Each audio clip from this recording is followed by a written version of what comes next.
Buenas tardes, de verdad que es un placer para nosotros nuevamente encontrarnos en estos seminarios que hemos ido preparando desde el Vicerrectorado Académico, desde el Centro de Investigación, Innovación y Desarrollo Académico, o mejor conocido como CIDEA, desde la Facultad de Humanidades y Educación. De verdad que, bueno, este es el tercer seminario web que estamos haciendo pues al inicio del semestre y además con resultados bien interesantes, porque hay profesores pues que se han preocupado sobre todo a partir de las experiencias exitosas que se han presentado. Creo que también hay mucho interés en ir conociendo lo que están haciendo los profesores de las distintas facultades y eso a nosotros nos parece que, bueno, es un dato muy positivo de lo que ha significado esta experiencia y que seguiremos nosotros pues avanzando. Y precisamente, como lo habíamos mencionado en el seminario anterior, hoy vamos a presentar pues un tema crucial, neurálgico en todo el proceso de enseñanza-aprendizaje, como es la evaluación. Y para eso pues tenemos a tres personas que tienen no solo una amplia experiencia, una preparación muy importante en el área, sino además con el interés, como conversábamos previo a tener esta presentación con ustedes, el interés a compartir precisamente lo que han significado estas experiencias en una situación pues compleja para todos, pero que hemos ido sorteando de la mejor manera. Pues no me toca más que desear pues mucho éxito, que aprovechen ustedes este espacio que tenemos para hoy, que aprovechen a estos ponentes que realmente pues agradecemos la posibilidad de tenerlos y de compartir con ellos sus experiencias. Bueno, yo le dejo entonces la palabra al profesor Guillermo Llaver, que es el director de CIDEA, para que presente entonces a los ponentes de hoy y pues también por allí tenemos, como la vez pasada, la profesora Ofelia Romero, que nos va a estar ayudando en todos los aspectos relacionados con las preguntas que ustedes tengan, con algún comentario que ustedes tengan y que al final de las tres presentaciones, entonces estaremos nosotros tratando de responder y tratando de que efectivamente tengamos un espacio de conocimiento, pero también de intercambio. Desde ahora lo que les invito es a estar pendientes, a anotar y sobre todo pues a participar a través del chat y que eso nos permita pues seguir enriqueciendo nuestro proceso de formación en la Universidad Católica Andrés Bello. Muchas gracias a los ponentes, a los nuestros, a la profesora Ercilia, pero a los dos ponentes que hoy tenemos desde México. De verdad que muy agradecido a Luis Medina y a Marta Sánchez por querer, digamos, compartir con nosotros su trabajo, su investigación y sobre todo, pues su experiencia profesional. Así que bueno, les dejo entonces la palabra a Guillermo para que inicie ya pues con este seminario. Muy buenas tardes. En esta ocasión tenemos a tres académicos de excelencia que van a compartir con nosotros sus apreciaciones, sus opiniones, pero sobre todo su experticia y sus experiencias en el área de evaluación. Como todos sabemos, el área de evaluación es una de las áreas más problemáticas, más retadoras que tenemos en los cursos de presencialidad remota, pero también en general en cualquier curso presencial o virtual. Siempre es un tema que nos enamora, al mismo tiempo nos reta, nos propone desafíos y en el cual tenemos que dar respuestas contundentes para que nuestros estudiantes aprendan. Para ello hemos traído un conjunto de ponentes eh, especializados en esta área. Tenemos a los académicos Luis Medina, Marta Sánchez y a Ercilia Vázquez. Probablemente ustedes todos conocen a Ercilia Vázquez, pero presentaremos entonces a nuestros colegas mexicanos que son Luis Medina y Marta Sánchez. Voy a permitirme entonces presentar primero, con la venia de los otros dos ponentes, a Luis Medina para que sea nuestro primer ponente y destacar lo que él está haciendo. Luis Medina tiene ahora un cargo de especial importancia. Él es coordinador del doctorado interinstitucional de educación de la Universidad Iberoamericana. una universidad que está vinculada, por supuesto, con la Universidad Católica Andrés Bello, cuya sede está en Ciudad de México. Por lo tanto, tiene un alcance y una profundidad muy importante en los temas de educación. Él es licenciado en psicología, en pedagogía, disculpen, por la Facultad de Educación de la Universidad Anáhuac y egresado del programa de excelencia Vértice Anáhuac. Tiene una maestría de investigación y desarrollo de la educación por la Universidad Iberoamericana como becario de CONACYT, que es el equivalente a lo que nosotros llamábamos antes CONICYT. Es doctor en evaluación educativa por la Facultad de Educación de la Universidad Anáhuac y la Universidad Complutense de Madrid, con lo cual hay un híbrido muy importante. En esa institución, él ha hecho instancias como profesor, como académico invitado. En su trayectoria, él ha obtenido mención honorífica en todos los grados, en los 3 grados en los que él ha participado.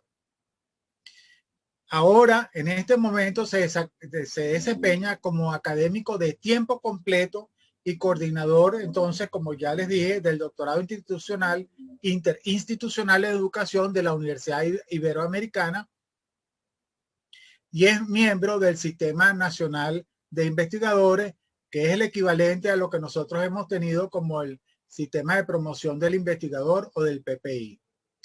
Caramba, doctor Luis Medina, es para nosotros un placer y además muy orgulloso de tenerlo a usted como participante de este seminario web, y esperamos que nos ilumine con sus contribuciones en materia de evaluación. Bienvenido. Usted tendrá unos minutos para su presentación y luego procederemos a la siguiente presentación. Muchísimas gracias, doctor Medina, por haber aceptado esta invitación, y a usted le dejo tanto el micrófono como el video.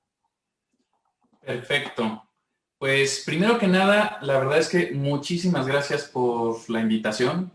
He tenido el gusto de estar allá en Caracas hace unos 3 años. Es una ciudad hermosísima. Entonces, la verdad es que siempre es un gusto poder colaborar con gente de tan bello país, ¿no? Y con tan bellas personas. Entonces, pues, dicho esto, rapidísimo, para aprovechar el tiempo, esta presentación ustedes la pueden descargar a través del Twitter, también se las comparto a través del medio que me indiquen. Y pues vamos a revisar por cuestión del tiempo 3 grandes puntos. Primero, me gustaría ver qué es lo que hemos aprendido a lo largo de este tiempo en la pandemia. Luego de eso vamos a tratar de repensar la evaluación a un nivel conceptual y finalmente vamos a ver algunas estrategias muy aterrizadas para la evaluación del aprendizaje. Y entonces, primero, ¿qué fue lo que aprendimos durante este tiempo? Bien, hicimos una investigación allá en la Ibero Ciudad de México y fíjense lo que encontramos. Encontramos que básicamente, al menos, supongo que ustedes están en una modalidad más o menos similar donde se apoyan, por ejemplo, de Zoom, de Teams o de otro tipo de herramientas, ¿no? Lo que encontramos básicamente es que había 3 tipos de estudiantes. Los estudiantes que preferían las videoconferencias, como esto que tenemos ahorita.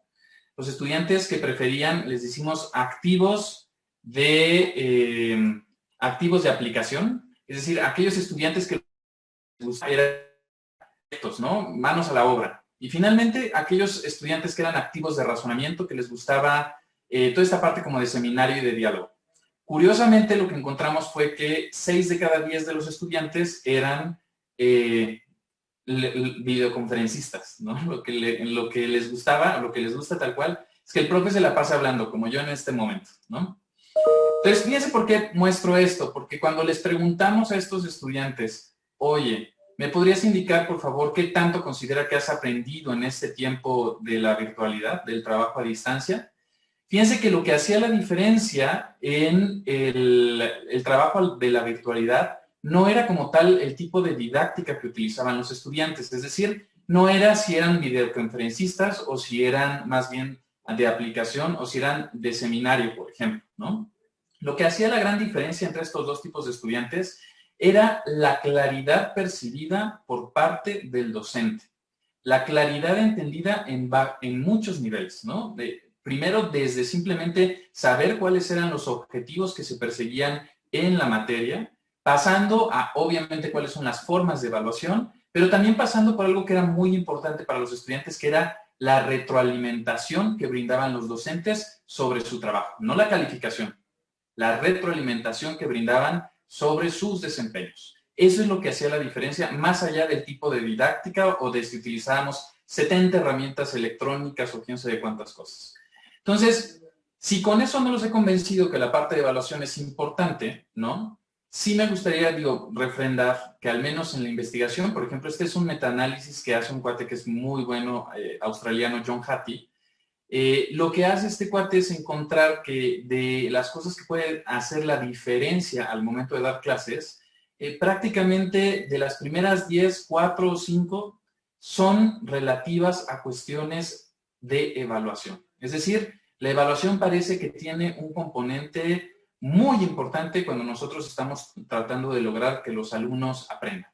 Entonces, si con esa investigación ya está, ¿no? No vemos justo la importancia de la evaluación, me parece que aquí tenemos una piedra angular del aprendizaje, ¿vale? O sea, a partir de eso, para repensar la evaluación, si ya justificamos la importancia, ¿no?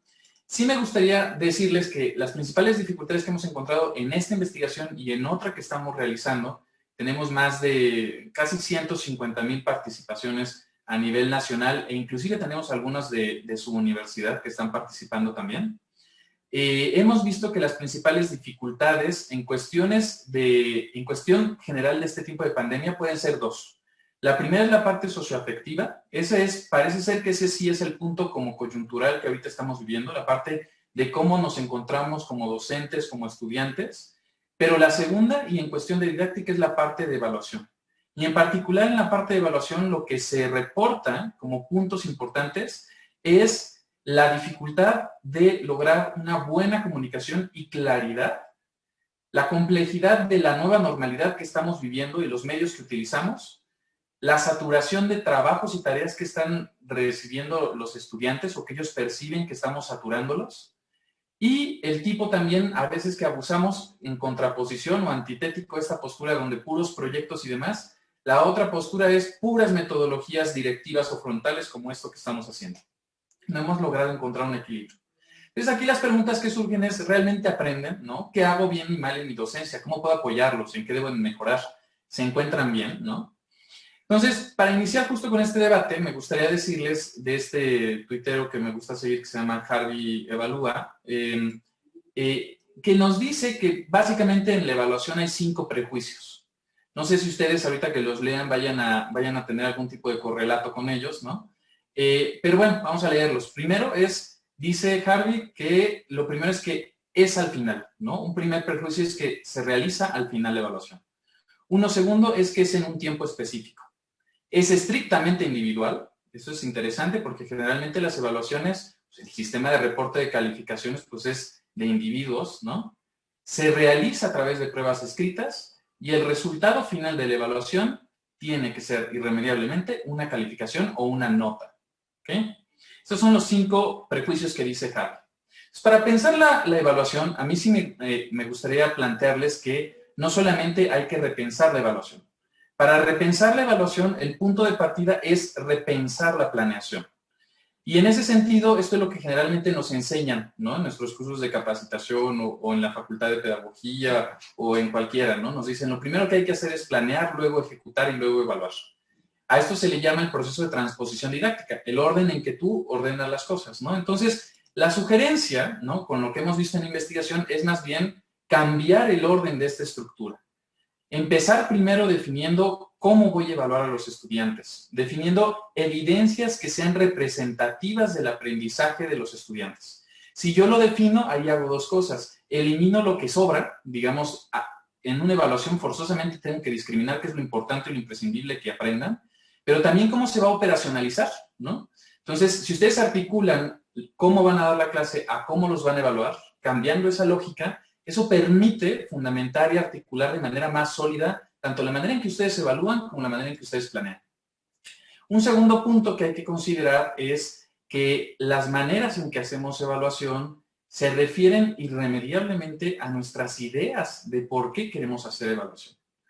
Inmediatamente ahí surgen 4 grandes propósitos, ¿no? ¿Por qué queremos evaluar? Para certificar, para retroalimentar al estudiante, para rendir cuentas a la rectoría, para retroalimentar al mismo docente, ¿no? Cada una de estas finalidades deviene en maneras diferentes de hacer evaluación. Entonces, evidentemente, si yo lo que quiero es certificar y rendir cuentas, pues lo más fácil que puedo hacer es una prueba que sea idéntica para todos y de manera escrita.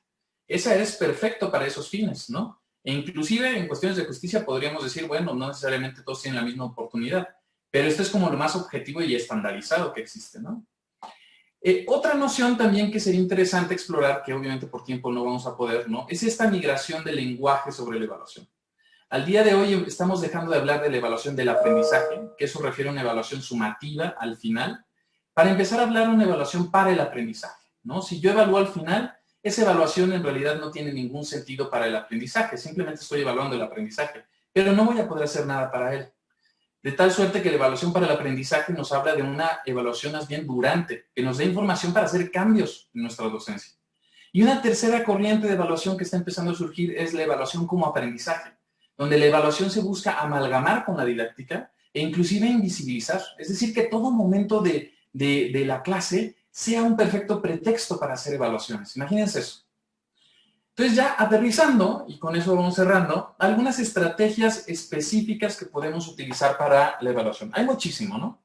Pero lo primero que sí me gustaría decirles es que hay que considerar un poco, si ustedes están trabajando, por ejemplo, por competencias, ¿no? La idea de una evaluación normativa donde yo comparo a un estudiante con los demás para obtener su nota es lo peor que podemos hacer.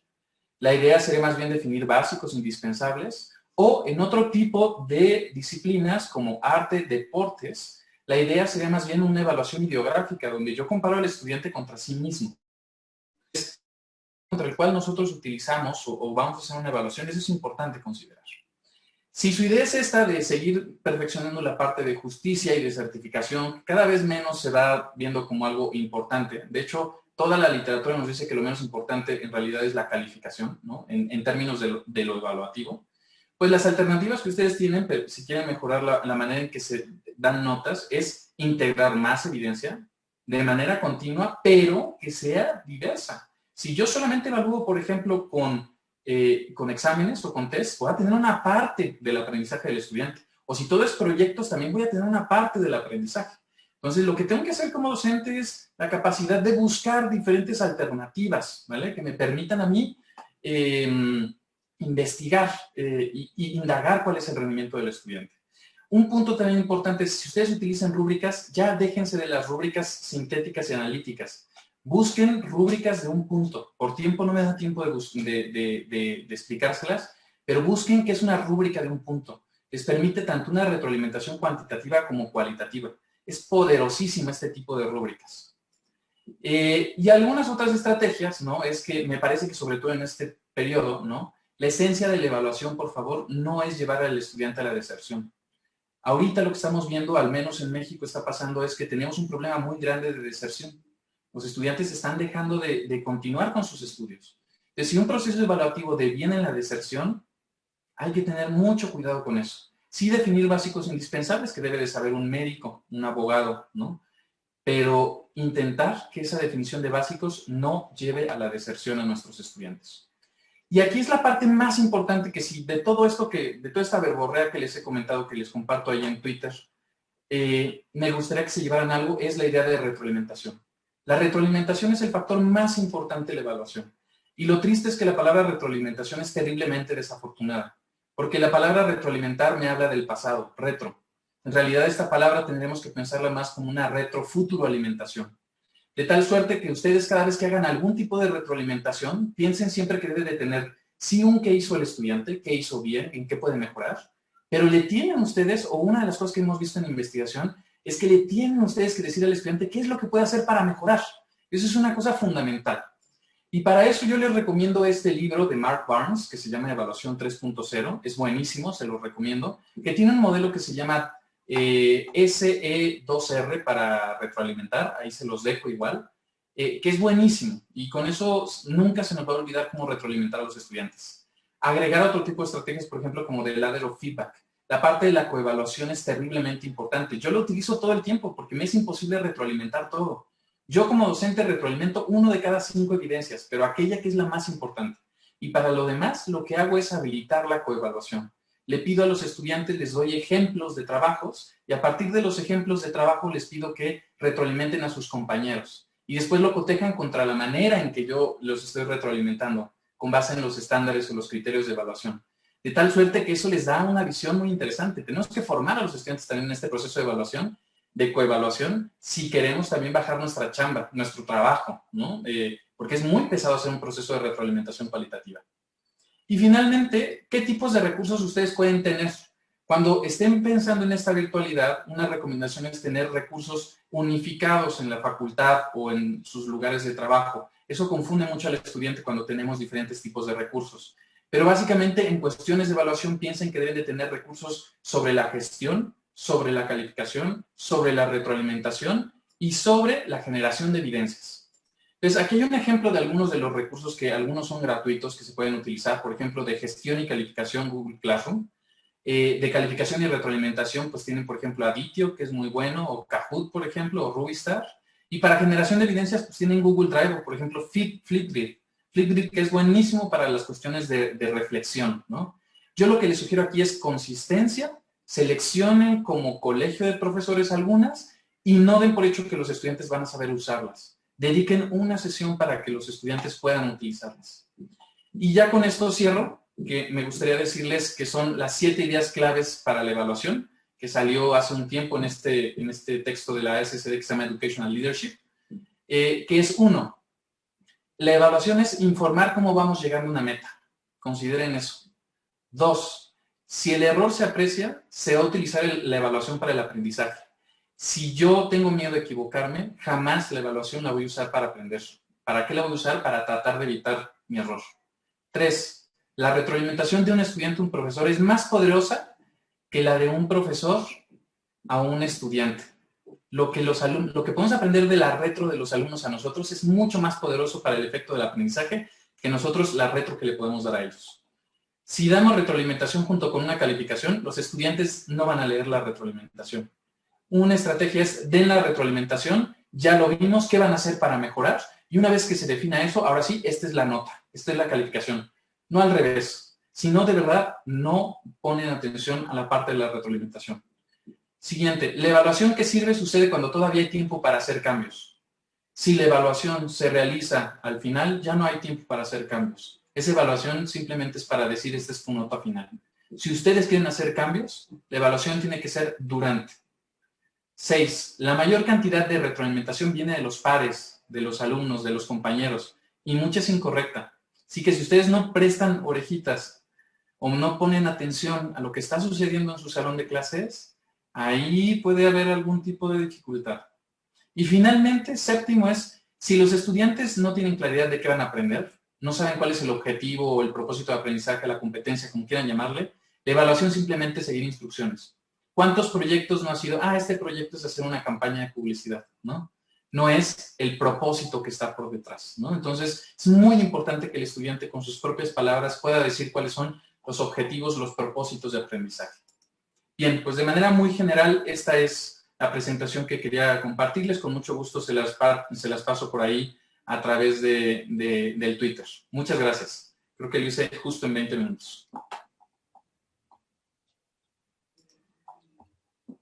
Bueno, muchísimas gracias, doctor Luis Medina. Sus ideas son tanto interesantes como retadoras.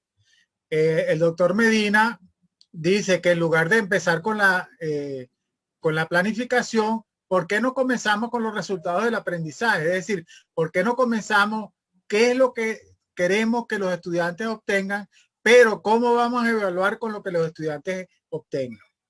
Después pone un tema que es muy retador, que es ¿por qué auditar? ¿Para quién estamos auditando? Si es para los administradores, si es para nosotros mismos, si es para los estudiantes. Ese es otro tema que es sumamente delicado e importante y lo pone sobre la mesa para que ustedes puedan discutirlo, analizarlo. Él hace mucho énfasis en la evaluación formativa, además de la evaluación sumativa. Quiere decir que la evaluación formativa es crítica. él hace una advertencia de hay que tener mucho cuidado con lo que está pasando entre los estudiantes y con los estudiantes durante las sesiones, porque eso le da una información muy importante de lo que está ocurriendo en el salón. Y al final hace una cantidad de retos que están resumidos en sus 7 prácticas que merecen la pena estudiar. Hace también referencia a la sugerencia de Burns sobre los recursos, las 7 ideas que son relevantes. Bueno, ya tenemos como suficiente material para hacer consideraciones, hacer preguntas, y espero que ustedes la puedan ir haciendo para que al final podamos tener una sesión muy interesante de preguntas y respuestas. Muchas gracias, doctor Medina. Y ahora vamos a seguir con la académica Marta Sánchez. Bienvenida, profesora Marta Sánchez. La profesora Marta Sánchez es directora del Departamento de Ciencias Sociales y Humanidades de la Universidad Ibero León, México. Es licenciada en Pedagogía de la Universidad Intercontinental y tiene una maestría. Nosotros en Venezuela decimos magíster, en México se le llama maestra, que es un título muy distinguido en Comunicación y Tecnología Educativa por el Instituto Latinoamericano en Comunicación Educativa. Desde 2014 hasta la fecha es directora del Departamento de Ciencias Sociales y Humanidades de la Universidad Iberoamericana en León. Además, ha trabajado en el área de capacitación empresarial en la Ciudad de México. Tiene varios diplomados de formación y actualización en distintas áreas. Pero lo más importante es que ella tiene una experticia para compartir con nosotros en el tema de evaluación de los aprendizajes de los estudiantes en la educación superior. Es para nosotros un honor y es muy grato darle la palabra a Marta Sánchez. Bienvenida, Marta Sánchez. Muchísimas gracias. La verdad me da muchísimo gusto compartir con ustedes. Agradezco la invitación. Como decía hace rato, que estabas platicando en corto, pues es un gusto poder compartir con los docentes, que reconozco todo el trabajo que han hecho en este tiempo que ha sido complejo. Entonces, pues les mando un saludo desde León, Guanajuato, México. Y bueno, quisiera empezar esta presentación. Les voy a compartir pantalla, si me lo permiten.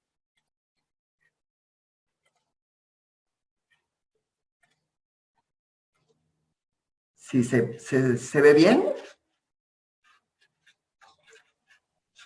Parece ser que sí. Sí, perfecto. Muy bien. Entonces, bueno, primero voy a comenzar con una lámina. No sé si la alcancen a ver, es que no está. Permítanme un momentito. No cambia. Ahí está. Muy bien.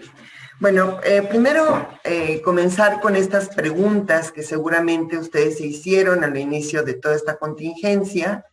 Teníamos una dinámica de trabajo presencial y de repente pues cambiamos a esta modalidad y nos hicimos estas preguntas. ¿Qué hay que evaluar? ¿Cómo lo voy a lograr? ¿Haré lo mismo que hago en la modalidad presencial? Son preguntas que estuvieron ahí con nosotros y que la verdad es que no ha sido fácil poder contestarlas. Y lo que quisiera ahorita es que podamos reflexionar sobre estos elementos que están implicados en este proceso de evaluación. Y ya Luis nos decía muchas cosas que quizá las voy a retomar yo también, pero que creo que es importante tenerlas claras.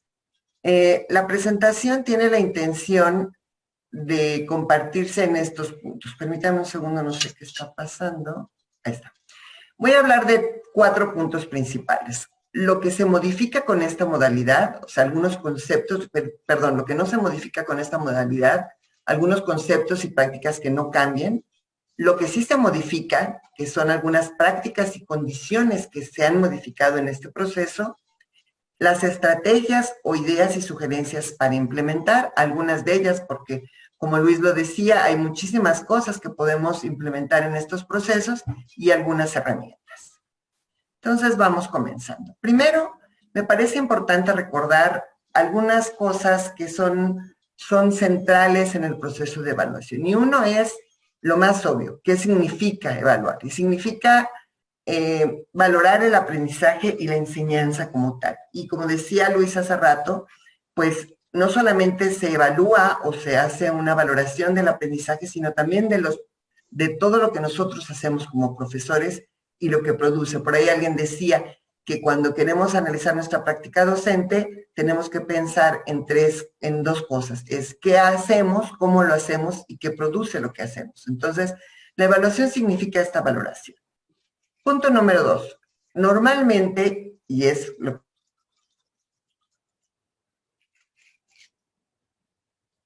superados, ya sea que trabajemos en términos de competencias, es decir, qué competencias hay que desarrollar, pero siempre la evaluación tiene que tener con claridad lo que es el objetivo de aprendizaje. Otro elemento importante, otra cosa que tenemos que considerar y que no cambia y que sigue, es que la evaluación es un proceso que está desde el inicio hasta el final. Y normalmente tiene estos 3 fases que estoy planteando aquí. Es decir, cuando hacemos una evaluación, queremos obtener datos o información, después analizar esos datos o esa información con una serie de criterios para poder evaluar y tomamos decisiones pedagógicas que impactan no solamente en el aprendizaje, sino en la enseñanza. El siguiente elemento que tampoco se modifica, en el sentido de que la evaluación también lo considera, no importa si es presencial o en línea o a distancia, son las evidencias. Es decir, las evidencias es lo que los alumnos hacen y producen en este proceso formativo. Y las evidencias pueden ser de muchos tipos. Y ustedes lo saben, pueden ser documentos escritos, documentos colaborativos, presentaciones, actuaciones, simulaciones, proyectos, etcétera. Es decir, cuando queremos nosotros saber cómo van nuestros estudiantes, normalmente nos fijamos en lo que están produciendo y lo que están haciendo nuestros estudiantes. Otra de las cosas que siempre también tenemos que considerar y que no cambian en este proceso son los criterios. Los criterios que son referentes para valorar los aprendizajes esperados. Es decir, un trabajo, algo que hayan hecho nuestros estudiantes, pues siempre tendremos que considerar los criterios para poder observar cómo deben de presentarse, qué es lo que queremos ver. Y normalmente estos criterios, o es sugerencia, pues los criterios deben de ser comunicados por los profesores hacia los alumnos para saber, pues, qué esperamos de ellos para que ellos hagan alguna tarea, alguna actividad, o podamos realmente verificar el logro de los objetivos. Y por último, pues tampoco cambia como los distintos tipos, o diría yo más bien las distintas intenciones de la formación. Normalmente tenemos la evaluación diagnóstica para saber, pues, qué conocimientos tienen los alumnos al empezar un proceso formativo.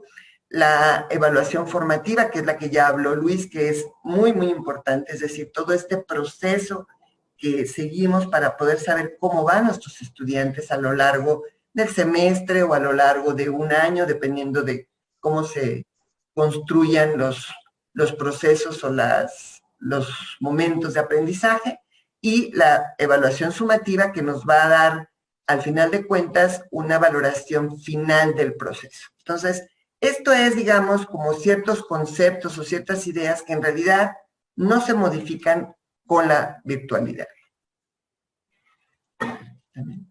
El siguiente punto es, quería yo como platicarles se fue un poco más adelante, aquí está. ¿Qué es lo que se modifica? O sea, en realidad en la evaluación remota se modifican varias cosas, nuestra condición cambia. Entonces, aquí yo puse algunos elementos que quisiera yo reflexionar. Primero, las condiciones de los estudiantes y de los docentes cambian en esta nueva normalidad. ¿Por qué cambian? Pues cambian por mencionar hay muchas condiciones, empezando por el lugar de trabajo. Nuestros estudiantes y nosotros mismos estamos en nuestras casas, donde los espacios pueden ser, pues, con muchas distracciones, pueden ser llenos de otras actividades, o los tenemos que compartir con nuestros hijos, con nuestros compañeros, con nuestra familia en general, y entonces se convierte en un espacio complicado para poderse enfocar. Otra condición que cambia es esta situación de una inestable conectividad, es decir, la situación de que tenemos poca posibilidad de conectarnos porque el internet es malo, porque hay muchas diferencias en los espacios de cómo tenemos esta conexión. Entonces, pues ahí hay una condición que está afectando todo el proceso formativo. Otra de las cosas que se condicionan también es esta situación de tener una computadora disponible para mí para trabajar. A veces son computadoras o dispositivos donde los alumnos tienen que compartirlos con otras personas. Y entonces todo esto va condicionando el proceso. Otra cosa que también está pasando, y lo que lo mencionaba Luis muy bien, es todos estos procesos que son emocionales. Es decir, tenemos alumnos con situaciones muy fuertes por este encierro y porque pues hay poco contacto con otros. Entonces vemos alumnos con sentimientos de miedo, de inseguridad, de incertidumbre. Y esto no solamente le pasa a los estudiantes, nos puede pasar también a los docentes. Entonces, ¿qué si se modifica con esta modalidad? Pues estas condiciones, y son cosas que tenemos que considerar, no solamente en cómo se da normalmente una clase, sino en todo el proceso de evaluación, porque la evaluación no es algo que se da al final, como bien lo decía Luis, sino es algo que se da en todo el proceso. Entonces, esto condiciona el trabajo de la evaluación. Otra cosa que está aquí implicándose y que sí se modifica es la interacción del docente con los estudiantes y entre los alumnos. Ya no estamos juntos en el salón de clase. Esto trae consigo la reducción no solo en la frecuencia y modo de las interacciones, sino en algunos elementos comunicativos como el lenguaje corporal, gestos, posturas, miradas, que la verdad es que nos daban mucha información de cómo iban trabajando los estudiantes en el salón de clase de manera general y en particular con cada uno de nuestros alumnos. Entonces, esto también está haciendo que la forma en que el proceso formativo se perciba cambie, porque ya no tenemos esa información que, como decía hace rato, pues es información importante para la evaluación también. Otra de las cosas que también cambia es la posibilidad de que los alumnos hagan trabajos vinculados a la práctica o de campo, como observaciones, registros de información, prácticas de laboratorio, etc. Y que esta información que teníamos era para poder verificar si se daba una relación entre teoría y práctica, es decir, si los estudiantes podían hacer aplicaciones o podían verificar información de la realidad. Entonces, esto realmente también, pues hay un cambio importante y es información que no tenemos. Y que en el proceso de la evaluación, pues tenemos que ponernos creativos y pensar qué vamos a hacer con respecto a estas materias, porque hay muchísimas materias donde hay muchos elementos prácticos, donde los alumnos van a otros lugares o van a un laboratorio y esto pues completamente se modifica. Otra cosa que se modifica en el proceso en esta situación en esta modalidad es los modos para obtener la información. Y cuando hablamos de modos para obtener la información, me refiero, por ejemplo, al clásico de, pues yo hago siempre un examen y ahora resulta que, pues, ¿cómo le voy a hacer para hacer un examen a distancia? ¿Cómo puedo controlar la situación? ¿Se irán a copiar o no? O sea, hay una serie de cosas que nos empiezan a preocupar en la dinámica. Entonces, la forma de obtener la información la tenemos que modificar y entonces esto es un reto también para los profesores. Otro elemento que también se modifica es el acceso y el manejo de herramientas. De repente, como todos lo platicamos y lo dijeron al principio, pues nos vimos en la necesidad de hacer un cambio de un día para otro. ¿Qué pasó con esto? Pues como profesores tenemos poco acceso o teníamos poco acceso o poco manejo de algunas herramientas para poder dar nuestra clase, para poder evaluar y para poder dar un seguimiento. Y pues eso modifica incluso todo el proceso y obviamente el de evaluación también. Y el último que me parece muy importante y que coincido completamente con Luis es el tema de la retroalimentación. Las maneras de ofrecer la retroalimentación cambiaron, pero muchísimo. ¿Por qué? Porque muchas veces la retroalimentación la hacíamos de manera verbal en una sesión de clase, a veces lo hacíamos sí por escrito, pero muchas veces era de manera verbal y lo hacíamos en la presencialidad.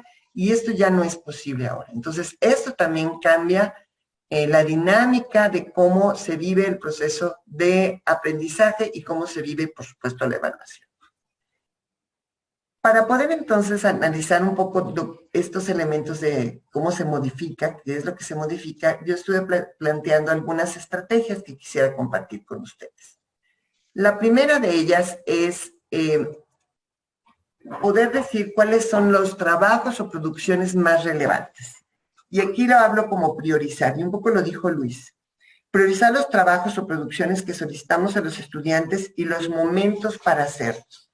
Escoger los más relevantes y significativos para poder hacer una valoración de los aprendizajes. Algo que pasó en muchas universidades y que lo comentaba Luis, es que los alumnos empezaron a quejarse del exceso de trabajos que les eran solicitados, que además no eran retroalimentados. Entonces, esto pues es un tema muy importante, es decir, ¿qué es lo que tenemos que hacer? Priorizar. ¿Cuál es lo más importante? ¿Qué es lo relevante? ¿Qué es lo central? Lo que decía Luis, lo más importante para saber que sin eso no podemos seguir avanzando. El segundo punto es integrar nuevas formas de retroalimentar los avances de los alumnos. Se pueden utilizar momentos de sesiones sincrónicas para dar una retroalimentación grupal, alternar retroalimentación escrita, que debe ser muy clara, por supuesto, con retroalimentación por medio de otros medios como audios y videos. En vez de escribirlo, se lo digo en una grabación, podría ser. Yo he utilizado, por ejemplo, a veces grabar en Zoom o en alguna otra herramienta donde grabo la retroalimentación de los trabajos y les envío la liga de la grabación. Y la verdad es que me ha resultado muy bueno porque no solamente es a través de un medio escrito, entonces hace de alguna manera la posibilidad de tener otra forma de evaluar. Y si se puede, pues obtener sesiones específicas de retroalimentación. Otra de las cosas es promover el trabajo con otros, incluso en las sesiones sincrónicas. El trabajo colaborativo en distintos espacios. Por ejemplo, yo estoy en mi clase y a lo mejor doy espacio para que ellos trabajen de manera colaborativa dentro de la misma sesión sincrónica. Y eso ayuda a que haya interacción entre ellos. Es muy importante que sigamos promoviendo no solamente la interacción con nosotros, sino entre ellos, en momentos muy específicos, porque el aprender con otros es muy potente. Entonces, digamos que el trabajo colaborativo es un elemento muy importante y evaluar estas dinámicas son muy importantes porque nos ayuda a ver pues, el desarrollo de competencias que no son propias de la profesión, pero que son importantes para el desarrollo profesional. Otra de las cosas como estrategias es animarse a aprender el uso de algunas herramientas tecnológicas para integrarlas. Esto es muy importante porque a veces nos da miedo aprender cosas nuevas y creo que es como un reto animarse a ver qué herramientas serían las importantes. Luis comentaba hace rato y me pareció muy buena idea que colegiadamente pudiéramos trabajar algunas o decidir qué herramientas podemos utilizar para la evaluación y eso nos ayudaría mucho porque entre los colegiados podemos ayudarnos a aprender distintas herramientas de aplicación. Otro elemento es utilizar también estrategias de gamificación. Es decir, que podamos utilizar, por ejemplo, algunos juegos, crear algunas dinámicas para poder trabajar, por ejemplo, unos juegos con Kahoot o en otras herramientas que nos permitan retroalimentar de manera inmediata lo que están aprendiendo los estudiantes. Por ejemplo, en una sesión sincrónica, lanzar algunas preguntas y que los alumnos vayan sintiendo que hay cierta participación. Este lanzar preguntas nos permite hacer una evaluación formativa, es decir, cómo van entendiendo algunos conceptos o cómo van entendiendo algunas herramientas que nosotros les compartimos y a su vez también les permitimos compartir reflexiones. Entonces, esto es una posibilidad interesante. Y otra cosa que también mencionó Luis y que coincido plenamente con él es apoyarse en la coevaluación, ¿sí? Es decir, no todo lo podemos calificar o revisar o retroalimentar los profesores. La coevaluación es muy potente y si nosotros planteamos criterios claros, los alumnos pueden trabajar muy bien y además aprenden en este mismo proceso. Entonces, esta estrategia de la coevaluación es sumamente potente. Perdón. Quisiera nada más entonces ahora entrar a lo que sean los recursos. Algunos recursos, ya Luis platicó algunos de ellos, pero a mí me gustaría platicarles de algunos recursos que yo he utilizado, o al menos algunos de los docentes de la universidad me han compartido de la manera en que han utilizado algunos recursos para empezar. Todo el mundo tiene que empezar con algo, entonces, bueno, pues seguramente algunos de ustedes ya tendrán avances muy importantes y ya manejan muchos recursos, pero otros necesitan más tiempo. Entonces, bueno, pues algunas herramientas que podemos comentar. Una de las estrategias más comunes para verificar la adquisición y comprensión de conceptos y teorías es a través de cuestionarios o exámenes de distinto tipo, por ejemplo, de opción múltiple, de preguntas abiertas, etc. Para ello se pueden utilizar herramientas de diseño de exámenes como son las que estoy comentando aquí. Si se fijan, es una lista muy chiquitita. Yo revisaba el otro día listas que se han publicado en diferentes medios y la verdad es que la lista es amplísima, pero yo creo que es importante que los profesores empecemos con algunas y que nos animemos a hacerlos. Entonces aquí tenemos, por ejemplo, Quizzes, Socrative, formularios del Google, Moodle, el mismo Moodle, si tienen ustedes plataformas, el MS, pueden tener ahí espacios para hacer un buen cuestionario o un examen que se puede aplicar. También pueden utilizar Google Classroom o otra herramienta muy interesante que es el Mentimeters. Otra cosa muy, muy importante es darles oportunidad a los alumnos de generar otro tipo de trabajos como organizadores gráficos, porque los organizadores gráficos permiten que los alumnos expresen y representen sus conocimientos sobre conceptos y relaciones existentes entre ellos. Además, se puede trabajar de forma colaborativa. Entonces, también podemos nosotros ayudarnos a proponer a los alumnos otras herramientas y de alguna manera es otra forma de evaluar los aprendizajes. Y aquí hay varias herramientas como es el MindNomo, el Semaptut, el Popplet, pero les digo, hay una gran cantidad de herramientas que ustedes pueden utilizar para poder pedirle a los alumnos, porque las actividades no van, digamos, no van lejos de lo que sería la evaluación, sino que en cada actividad que nosotros proponemos tenemos que tener la posibilidad de ver cómo van nuestros estudiantes. Luego podemos también tener, por ejemplo, otras muestras de recursos que son como el Powtoon o el WordPress o el Blogger para que puedan hacer blogs o que hagan videos o presentaciones, incluso pueden hacer narrativas en conjunto, colaborativas, y eso ayuda mucho a tener diversas estrategias o posibilidades para evaluar los aprendizajes. Por supuesto que esto va a depender del tipo de materia que nosotros tenemos. No podemos hablar que la evaluación puede ser la misma para una materia de matemáticas, de física, y una materia que tiene que ver más con el área de ciencias sociales. Entonces, eso va a depender muchísimo de qué es lo que ustedes quieran evaluar y qué es lo que van a producir los estudiantes. Y por último, como les decía hace rato, están estos recursos de gamificación, que son, por ejemplo, el Kahoot, el Genially, el Brainscape, Quizlet. Son diferentes herramientas que nos permiten integrar los juegos para hacer una retroalimentación instantánea de diferentes asuntos. Entonces, bueno, estas son algunas herramientas, algunas reflexiones. Me parece que lo más importante es que como docentes tengamos claro el contexto en el que estamos hoy, que tengamos claro quiénes están del otro lado, nuestros estudiantes, cómo lo viven y cómo tienen que encontrar distintas herramientas para salir adelante. Entonces, pues yo los dejo en este ejercicio. La verdad es que es muy poquito tiempo, pero ha sido muy rico poderles compartir un poquito de lo que yo tengo pensado. La verdad es que pensé en ustedes como un grupo donde hay muchos niveles de cómo integran el proceso de enseñanza-aprendizaje y, por supuesto, la evaluación dentro de sus procesos. Pues yo les agradezco mucho. Así está mi correo electrónico y, por supuesto, también puedo compartir esta presentación. Muchas gracias.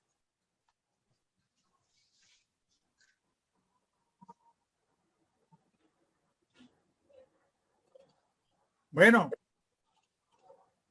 Muchísimas gracias a la colega Marta Sánchez.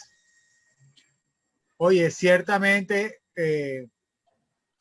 ha sido muy impactante su presentación, pues en primer lugar, lo que nos impresiona es esa lámina donde ella declara qué es lo que se modifica desde la parte presencial a la parte de presencialidad remota o virtualidad.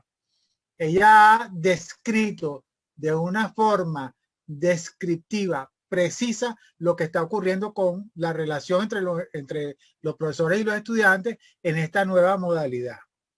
Ella ha descrito las condiciones, la interacción, ha descrito cuáles son nuestras posibilidades y los modos. No he visto antes una integración tan precisa como la que ella ha hecho de lo que está ocurriendo en las aulas virtuales actualmente.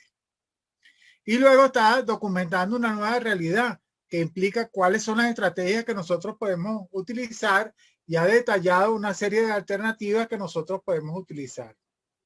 Y finalmente ha puesto en relevancia algunos recursos que nosotros podemos utilizar para afrontar estas realidades.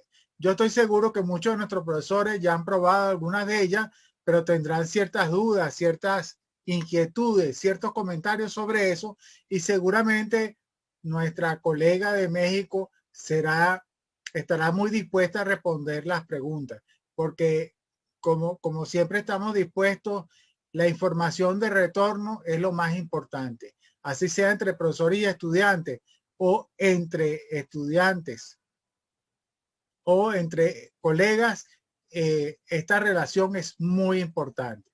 Muchísimas gracias a la colega que está presentando en este momento. Le agradecemos enormemente su aporte y seguramente habrá muchas preguntas sobre lo que usted ha comentado, profesor. Bueno, vamos a dar finalmente el paso a nuestra colega Ercilia Vázquez. Ercilia Vázquez es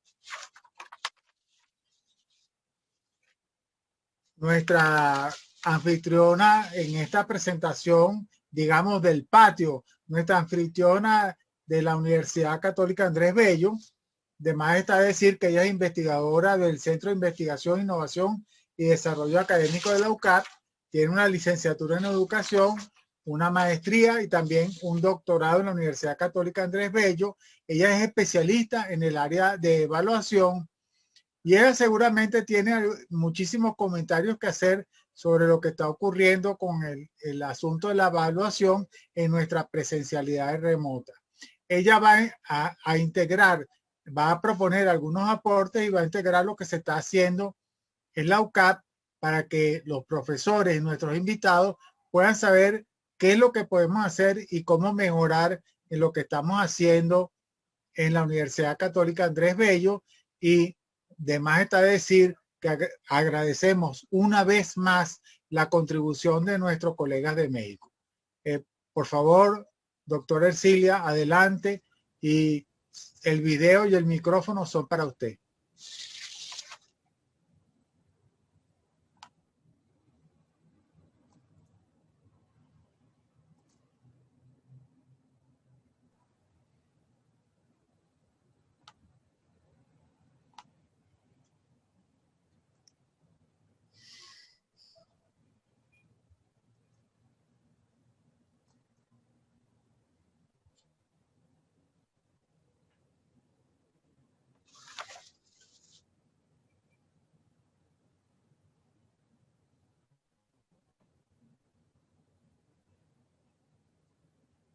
Bueno, muy buenas tardes a todos y muchísimas gracias por participar y por compartir con nosotros esta actividad. Muchísimas gracias a los ponentes que me precedieron. Y bueno, mi actividad de hoy la he enfocado en la evaluación continua. Muchas de las cosas que yo les voy a conversar ahora ya han sido muy bien expresadas por los ponentes anteriores. Y aquí vamos a ver algunas de las situaciones que, como ya lo han dicho los profesores anteriormente, nos obligan a pensar y nos ponen a veces en una serie de dilemas relacionados con la evaluación. Generalmente nosotros traemos una serie de experiencias muchas veces no muy agradables acerca del proceso de evaluación al cual hemos sido sometidos. Y más ante estas circunstancias, pues nos vemos en una serie de situaciones que nos invitan a pensar cuál es la evaluación que nosotros tenemos que hacer. ¿Una evaluación para calificar o una evaluación para el aprendizaje? ¿Una evaluación para el desarrollo de competencias o una evaluación para el aprendizaje de contenido? ¿Una evaluación auténtica o una evaluación memorística de manejo de la información? ¿Una evaluación puntual o una evaluación continua? Estos dilemas se nos presentan constantemente y antes de iniciar nuestro proceso de evaluación con los estudiantes debemos estar muy claros en cuál es nuestro rol. Una de las formas para nosotros responder ante estos dilemas es, primero que nada, identificar cuál es nuestro rol como docente. ¿Qué es lo que nosotros tenemos que hacer? ¿Para qué estamos nosotros desarrollando la docencia? Bueno, nosotros somos docentes para ayudar a los estudiantes a aprender, para mediar el aprendizaje, para contribuir a que aprendan a aprender. Y otro elemento importante es cuál es la concepción curricular que se está manejando en la institución donde nosotros estamos trabajando.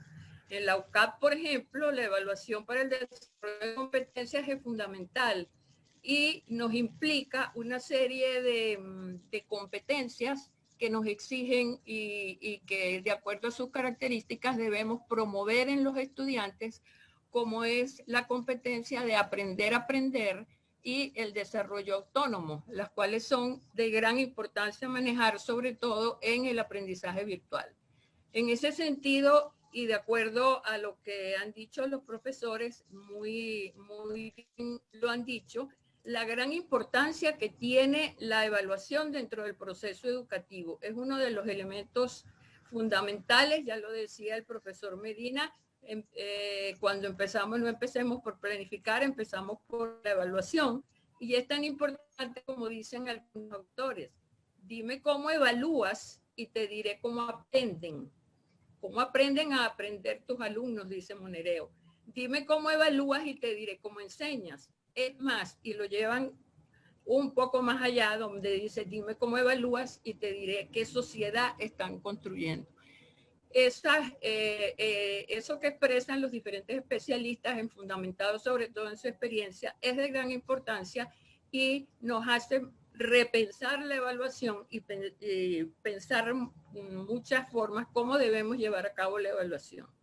Atendiendo, por supuesto, a lo que nos exige en la universidad y a la necesidad de llevar una evaluación continua, porque la evaluación continua es la que realmente ayuda al estudiante a aprender.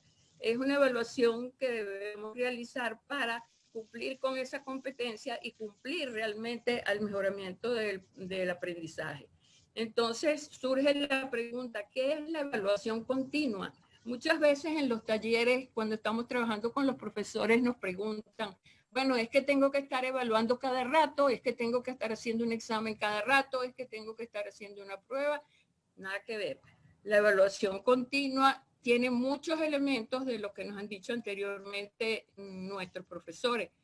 Es muy importante establecer una línea de seguimiento al estudiante. Nosotros debemos estar muy claros en un diagnóstico inicial cómo comenzó nuestro estudiante, cuáles son sus debilidades y fortalezas y cómo lo hemos afrontado los profesores. Eso es lo que realmente implica la evaluación continua, el conocimiento del estudiante, el llegar a ellos realmente a ayudarlos a contribuir a su proceso de aprendizaje. Así la evaluación continua se destaca en su doble dirección, según dice Zabalza, es decir, la debemos cumplir durante todo el proceso, inicio, desarrollo y cierre del proceso didáctico y darle continuidad a las actividades y oportunidad de reajuste. Ya nos hablaban los profesores anteriores la importancia que tiene la retroalimentación y de a partir de allí permitir al estudiante que vaya mejorando y reajustando su proceso de aprendizaje. Y por supuesto, la evaluación continua se opone a la evaluación puntual que solo califica y no deja ninguna consecuencia en el estudiante. Por tanto, la evaluación continua es formativa y formadora. En ese sentido, requiere de todos los elementos que también nos han mencionado los profesores anteriormente, como son la regulación, la autorregulación, la autoevaluación y la coevaluación. Todo ello implica que el estudiante tiene que irse preparando en un proceso muy reflexivo y metacognitivo. El proceso de regulación es muy importante porque el proceso de regulación no solamente se cumple en la medida en que damos retroalimentación al estudiante. Según de la fuente, se entiende que un proceso de enseñanza es regulado cuando las actividades de enseñar, aprender y evaluar están intrínsecamente interrelacionadas de cara, por supuesto, a la consecución del aprendizaje autónomo, constructivo, cooperativo y diversificado, que es muy importante también en el aprendizaje a través de los medios en Internet.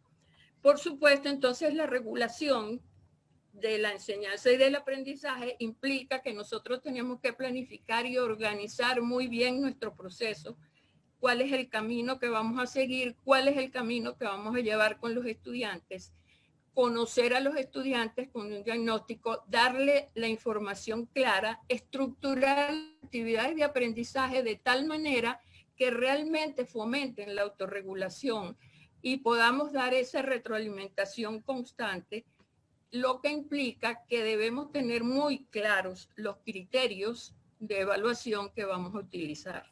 Es un elemento fundamental dentro del proceso que ya nos lo han manifestado nuestros profesores. La autorregulación, tenemos que fomentar la autorregulación en el estudiante, porque el estudiante asume una posición activa, se convierte, deja de ser un receptor para convertirse en una persona que revisa sus trabajos, identifica los errores, las dificultades y fortalezas, busca soluciones y resuelve y toma decisiones para mejorar su aprendizaje. Todo ello, por supuesto, implica un proceso metacognitivo. El proceso metacognitivo, para eso nos contribuye la autoevaluación, que nos han explicado muy bien los profesores anteriormente, porque a través de la autoevaluación el estudiante puede cumplir con ese proceso de autorregulación. Y para promoverla, es muy importante que el profesor especifique qué se está evaluando, para qué se está evaluando y clarificar los criterios de evaluación que debe tener el estudiante y los niveles que se exigen. Y el otro elemento también mencionado por profesores es la coevaluación. La coevaluación es fundamental porque cuando trabajamos en la educación virtual, contribuye muchísimo a que los estudiantes se puedan ayudar entre sí, se puedan retroalimentar entre sí,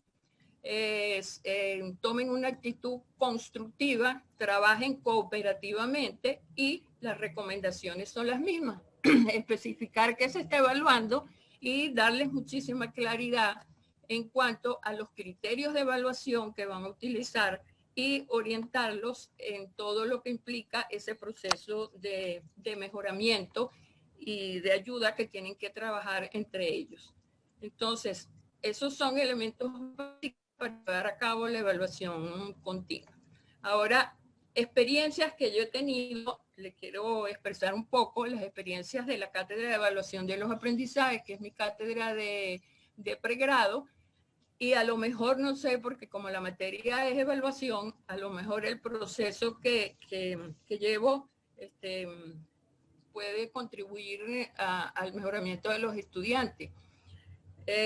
Cuando yo inicio mis actividades de clase, el primer día de clase, yo no les doy a los estudiantes, no me reúno con ellos de manera sincrónica. Gracias a Dios tenemos módulo 7, que me encanta el módulo 7, porque tú allí puedes organizar de una manera muy buena todo el proceso de aprendizaje del estudiante. Entonces, inicialmente yo lo que le doy al estudiante, les doy su plan de clase y una actividad diagnóstica que tienen que realizar. Esa actividad diagnóstica que yo le doy y que debemos en realidad promover en los estudiantes, no un diagnóstico que me diga, mira, ¿qué sabes? ¿Qué pruebas? Preguntas de evaluación, no. Esa evaluación tiene que ser, ese diagnóstico tiene que ser un elemento que lleve al estudiante a identificarse con la materia, a darse cuenta de qué es la materia y de qué lleva y motivarlo para ese inicio que va a ser de la materia. Por ejemplo, dadas las características de mi materia, la actividad inicial que yo les coloco es, imagine una situación real de su vida estudiantil durante su infancia o de la actualidad en la que usted haya sido evaluado. Luego anoté las sensaciones, sentimientos que le produjo, quién lo habló, etcétera. Y allí me comienzas con un concepto de evaluación que yo tenía cuando fui evaluado, y a partir de los estudios que has venido realizando en la Escuela de Educación, cuál ese concepto se ha cambiado, y así le pongo otra serie de interrogantes que los vayan llevando a adentrarse en lo que es la conceptualización y el manejo de la evaluación. Después que los estudiantes han revisado el plan de clase y han realizado la actividad diagnóstica que me la envían para yo también revisarla, cuando tenemos el encuentro sincrónico, que sería el segundo, llegamos a acuerdos sobre el plan de clase, que ya ellos lo han trabajado, ya los conocen, y allí comienza mi relación directa con el estudiante, les aclaro las intenciones pedagógicas de la asignatura y busco las maneras de que el estudiante se involucre y le dé el interés y la importancia que realmente tiene la asignatura.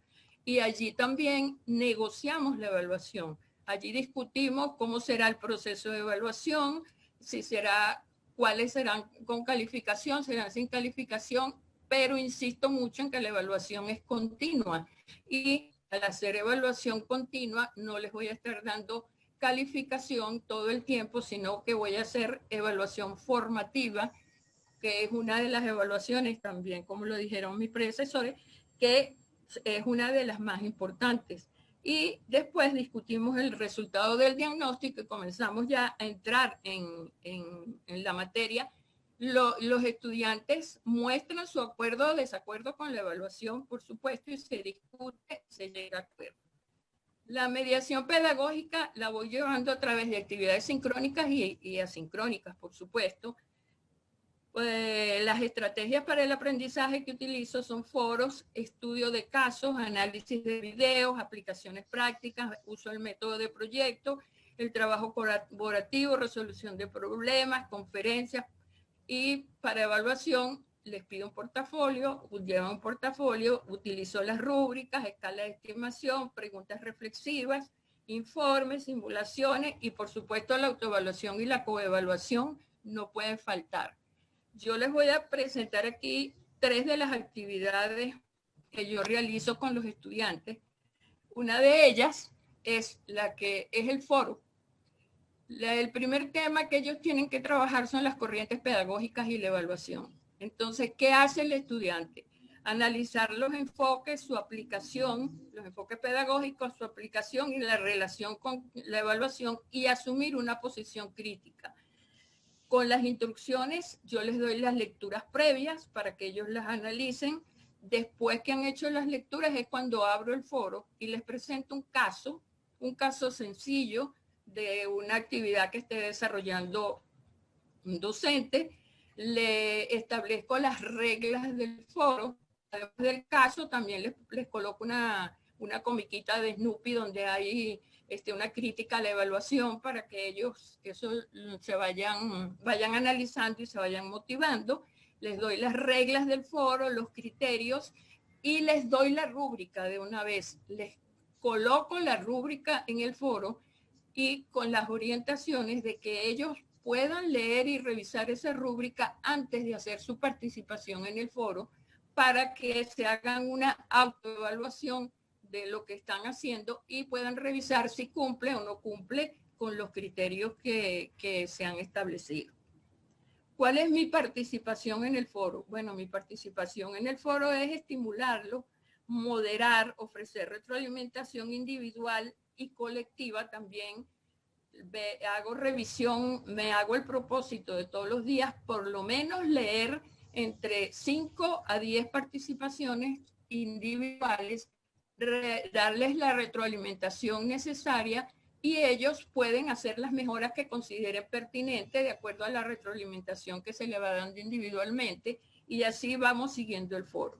Entonces ya los estudiantes comienzan a tomar conciencia de qué y para qué es la tarea, los beneficios que le trae como futuro profesional, e intento estimular la metacognición, la autoevaluación y la regulación. Y sobre todo, con el foro se promueve el diálogo y la construcción compartida del aprendizaje. Luego continúo con otra estrategia que le complejiza un poco más el trabajo, pero comienzo a que lo hagan de manera cooperativa. Allí ellos tienen que estudiar de la evaluación del aprendizaje a la evaluación para el aprendizaje. Bueno, su materia se llama evaluación del aprendizaje, pero como muy bien lo decía el profesor Medina, bueno, hay evaluación para el aprendizaje, etcétera. Bueno, ellos allí tienen que conceptualizar las dos evaluaciones, analizar los procedimientos e interpretar los efectos que la aplicación de cada una trae a los estudiantes. Entonces, igualmente, sus instrucciones, sus lecturas previas, utilizo el estudio de casos, les doy los criterios, todos los elementos necesarios para que ellos puedan trabajar de manera autónoma y puedan hacer coevaluación y autoevaluación, y también les doy su rúbrica. ¿Cuál es mi participación? Simple y llanamente yo lo que hago es atender las dudas que ellos me van presentando, y esta actividad inicialmente es asincrónica. Yo no solamente tenemos un foro de dudas a través de la cual ellos me van haciendo las consultas, las preguntas que necesitan, y también me las pueden hacer por WhatsApp, de tal manera que ellos se vayan acostumbrando a reflexionar, a trabajar de manera independiente y promover en ellos la autonomía y la construcción compartida. Entonces, en esa actividad, después que ellos, después que ellos hacen el análisis de los casos, que son mucho más complejos que el anterior, y determinan los efectos de su aplicación y responden una serie de preguntas reflexivas que les coloco después del análisis, hacemos una sesión sincrónica, que por cierto la tengo esta tarde con los grupos, con el nuevo grupo, esa sesión sincrónica donde al azar yo selecciono el equipo que va a comenzar a hacer su actividad. Ellos tienen formados ya los grupos, le han puesto nombre a cada uno de sus grupos, y entonces un grupo que yo selecciono al azar comienza la discusión del caso, porque les pongo dos casos, porque yo tengo estudiantes que pertenecen a todas las menciones de la escuela, unos son de preescolar, otros son de sociales, y unos van a dar clase en primaria y otros van a dar clases más en bachillerato. Entonces, los dos casos son diferentes. Los de los que están para la primaria es uno y el otro. Entonces, selecciono al azar quién comienza, y luego así paulatinamente van interviniendo los otros compañeros y llegamos a una conclusión de manera sincrónica. Luego, fíjense, aquí todavía ya tienen todo un elemento teórico, una conceptualización clara de lo que implica el proceso de evaluación, y entonces ahora los llevo a la aplicación de la evaluación. En todo este proceso yo no les he dado calificación ni una sola vez. Lo único que he hecho es retroalimentarlos, darles oportunidad para que mejoren, me regresan los que quieren mejorar, me regresan sus actividades mejoradas, y yo igualmente se las reviso y se las regreso. Esas instrucciones también, inicialmente el trabajo cooperativo, ellos tienen, allí vamos a estudiar evaluación formativa y formadora. Ellos tienen que aplicar un proceso de evaluación, y redactar criterios de evaluación. Ya ellos comienzan en su aplicación, tienen que tomar una asignatura, tienen que, además de esa asignatura, tomar una competencia o un objetivo, depende del nivel y si trabajan por competencias o por objetivos, y preparar todo un proceso de evaluación formativa que tienen que seguir los estudiantes. Yo igualmente atiendo las dudas, las preguntas, los foros, los oriento, y eso es lo que implica allí mi proceso de regulación. Y ahí le añado otro elemento, que es que estimulo vamos a decir, la heteroevaluación, porque los hago pasar por el papel de docentes y abro un foro grupal. Y en ese foro grupal, cada estudiante debe evaluar a otro grupo. Yo le asigno los grupos porque si les digo escoja, entonces se me quedan grupos sin llevar a cabo la evaluación. Entonces, allí tengo 3 actividades que ya han pasado por un proceso y han llevado una secuencia, y entonces procedo a la calificación. Allí sí, porque ellos ya saben, ya están conscientes que todo el trabajo que hicieron anteriormente no era calificado en el momento de la ejecución, sino una vez que tuvieran las 3 actividades listas. ¿Cómo hago mi calificación? Bueno, yo lo establezco, lo califico a partir de las evidencias. El módulo 7 nos permite conservar todas las evidencias de los estudiantes, sus trabajos, las revisiones que hacen, las consultas que hacen, todo ese en módulo 7 no tenemos que ir a buscar en ninguna otra parte porque allí tenemos todas las evidencias, y también el estudiante tiene su portafolio y allí él está consciente de qué ha hecho, cómo lo ha hecho y cómo ha participado en las diferentes actividades. Para la calificación solo tengo en cuenta la versión final que presente el estudiante con todas las mejoras que haya podido realizar. Se utilizan las mismas escalas de ponderación, que las mismas rúbricas. Al principio yo no le doy ponderación a las rúbricas, sino que se las doy completamente descriptivas para que ellos describan su comportamiento. Y claro, va por niveles, pero no le doy ninguna valoración en el momento, sino después cuando voy a calificar. Entonces, en ese momento de la calificación se establece el valor de cada trabajo considerando la importancia y el nivel que tiene el trabajo que han desarrollado. En este caso, por ejemplo, el foro solo tiene un 5%, el estudio de casos un 10%, la aplicación 15%, porque estos 3 trabajos implican un 30% de la calificación que tendrían al final. Entonces, bueno, yo reviso el portafolio y comparo mi apreciación con lo que ellos han venido realizando. Entonces, allí hacemos una triangulación para determinar con mayor precisión cuál es el nivel que han logrado, la competencia que estamos trabajando, y aplicar un poco lo que se ha venido trabajando muchos investigadores, que es lo que se llama la evaluación triádica. Esa es una evaluación donde se le da importancia y reconocimiento a la autoevaluación y a la coevaluación que realizan los estudiantes. ¿Qué he encontrado? ¿Qué he observado en este proceso? Solamente he observado una corte completa, que es la anterior. Esta estoy en proceso todavía de trabajo con ellos, pero veo que están trabajando. El nivel de logro de la competencia es alto y lo demuestran sobre todo en los momentos de aplicación. El número de estudiantes que debe repetir las actividades con fines de mejora realmente son pocos, porque ahí juega un papel muy importante la claridad en las instrucciones y en los criterios de evaluación. Hay algunos estudiantes que no aceptan repetirlas, son muy pocos, no lo aceptan, y cuando ven que ya se les va a dar la calificación, entonces me piden, profe, yo no quiero repetirla porque la calificación fue muy baja. Yo, no. El momento de revisar y de mejorar pasó. Ahorita tu calificación es esta, ya se te dio la oportunidad, esta es tu calificación.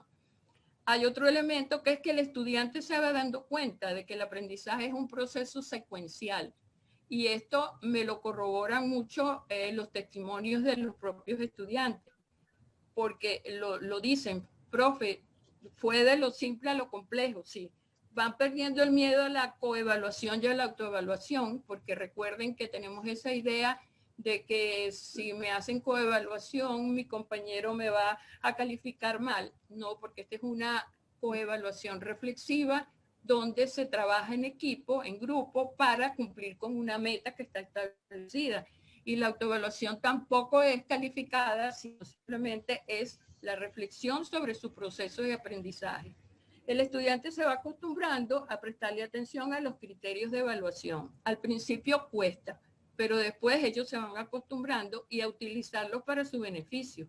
Los utilizan para detectar sus errores y llevar a cabo, por supuesto, su proceso de autorregulación. Entonces, estos son testimonios de algunos estudiantes que no los voy a leer mucho porque el tiempo se me pasa, pero sí algunos elementos, como por ejemplo fue bastante acertado según su complejidad, permitió corregir nuestros errores, por lo que pudimos tener un mejor aprendizaje y no una simple nota, lo cual es bastante importante. Otro, al principio la calidad de los materiales me acompañó en mi autogestión de aprendizaje. Sentí que las tareas individuales, aunque con interacción en foros y las grupales, hicieron un cambio en la forma en que yo veía la evaluación. Y la materia fue aumentando en nivel de complejidad, lo que me parece increíble. Bueno, esas son algunas de las manifestaciones, porque al final yo les coloco un foro para que hagan la evaluación del curso, qué les pareció, cómo les llevó, etcétera, etcétera. Y, por supuesto, todo eso nos deja una serie de desafíos que muchos de ellos ya fueron nombrados anteriormente por los profesores. Y uno de los desafíos mayores que tenemos es pasar de una cultura de evaluación del examen y la calificación a una cultura de la evaluación para el aprendizaje. Utilizar estrategias que promuevan el aprendizaje significativo y realmente contribuyan al desarrollo de la autonomía. La autonomía es un elemento clave para ese trabajo que están haciendo los estudiantes a través del internet y de la tecnología. Entonces, es importante y también ayudar al estudiante para que cambie su obsesión por la calificación.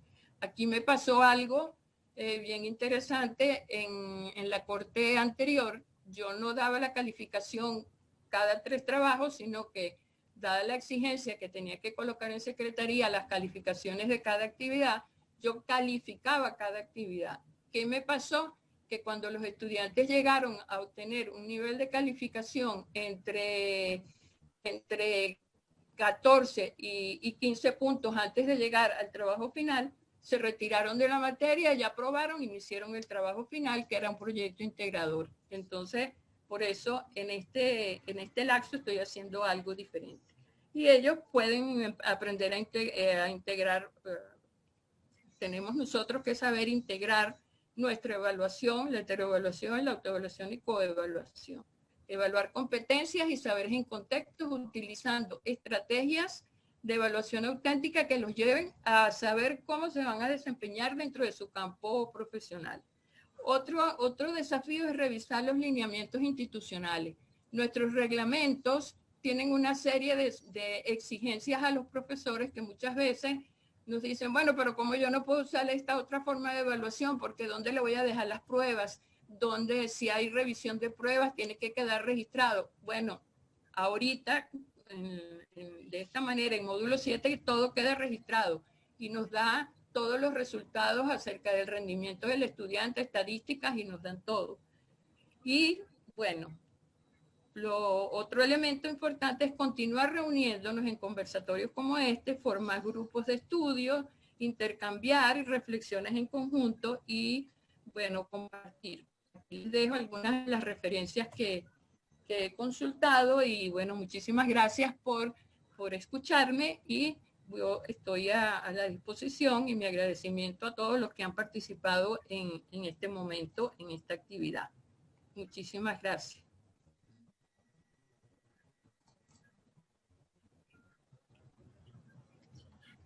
Muchísimas gracias a la colega Ercilia Vázquez. Voy a tratar de resumir para que los expositores, los ponentes, puedan hacer sus comentarios.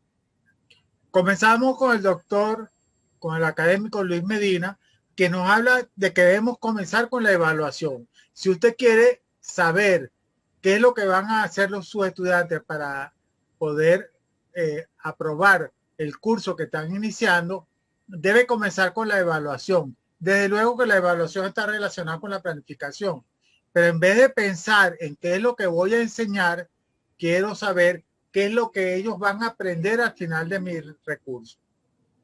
Luego la colega Marta Sánchez definitivamente hace una sugerencia contundente que las cosas han cambiado y propone una serie de estrategias y proporciona una serie de recursos para que las personas puedan realmente hacer el trabajo. Y luego la colega Ercilia Vázquez sugiere que lo más importante es la evaluación continua. Yo le voy a hacer una pregunta general a los tres participantes, porque la gran preocupación de nuestros profesores y profesoras de la Universidad Católica Andrés Bello tiene que ver con el número de estudiantes. ¿Qué pasa si tenemos 40 estudiantes, 80 estudiantes o 120 estudiantes en nuestro curso? ¿Podemos aplicar la misma estrategia? ¿Podemos hacer evaluación continua? ¿Qué es lo que podemos hacer cuando trabajamos con grupos numerosos? Esa es la preocupación más importante que están teniendo nuestros profesores en la UCAP, y ellos quisieran saber cómo poder aplicar todas estas estrategias que ustedes están sugiriendo cuando se abarcan grupos numerosos. Todos sabemos que cuando tenemos grupos que son pequeños, grupos que son manejables, que es fácil hacer autoevaluación, es fácil hacer coevaluación y diversificar y dar feedback sobre ello. Pero cuando el número de estudiantes aumenta, ¿cómo podemos hacer para hacer una evaluación que haga justicia a los aprendizajes individuales, que haga justicia a los aprendizajes colectivos y que haga justicia a lo que cada quien está aprendiendo, para después poder calificar a la gente o proporcionar un puntaje propicio para el desempeño individual? En estos tiempos, los estudiantes no se preocupan por ello. Los estudiantes lo que quieren es que le den una calificación y no les importa si ellos fueron los que individualmente los obtuvieron, que ellos se pueden valer de cualquier recurso o apoyo de sus compañeros, y uno no sabe distinguir entre lo que es el aprendizaje individual de lo que es el aprendizaje colectivo. Queríamos saber de parte de ustedes si es que de ahora en adelante debemos calificar el aprendizaje en forma colectiva y no del aprendizaje individual, y si debemos calificar no en forma individual sino de forma colectiva, y si debemos facilitar el aprendizaje colectivo por causa de alguno de los participantes que resuelva los problemas o haga el trabajo por todos los demás. Yo creo que este es el punto fundamental y crítico que debemos distinguir entre cómo evaluar el desempeño individual y cómo evaluar el desempeño colectivo. Esta es solamente una pregunta nada más de iniciativa, y esperamos que cada uno de ustedes pueda ofrecer su perspectiva.